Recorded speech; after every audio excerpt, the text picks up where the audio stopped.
pancake stretch, standing straddle, forward fold, elbows to target.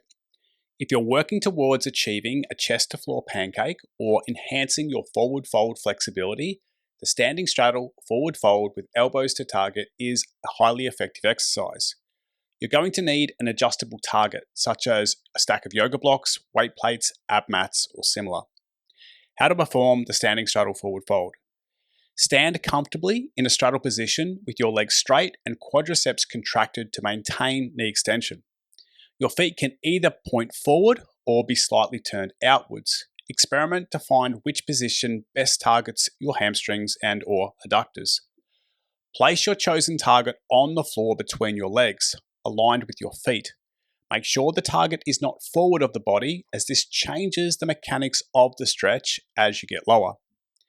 Interlace your fingers behind your head and point your elbows forward by bringing your biceps towards your ears. From here, hinge at your hips, allowing your spine to flex forward and lower your elbows until they firmly touch the target.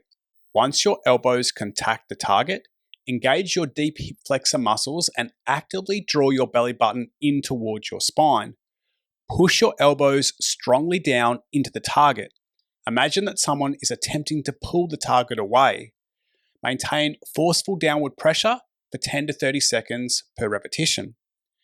Aim to lengthen your spine and actively press down, further enhancing the stretch and the muscular engagement. As this becomes easier, progressively lower your target closer to the floor. Continue lowering the target until your elbows comfortably touch the floor. For additional depth, consider standing on an elevated surface, such as weight plates.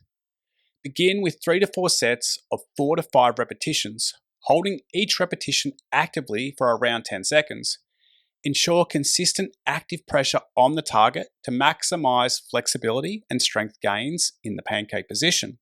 This exercise will progressively close the angle between your torso and thighs and teach you how to use the anterior chain muscles to pull you into the pancake, significantly improving your pancake flexibility. Give this a try and see how it feels. If you have any questions, please leave them in the comments. If you found this video helpful, please hit the like button and subscribe to the channel.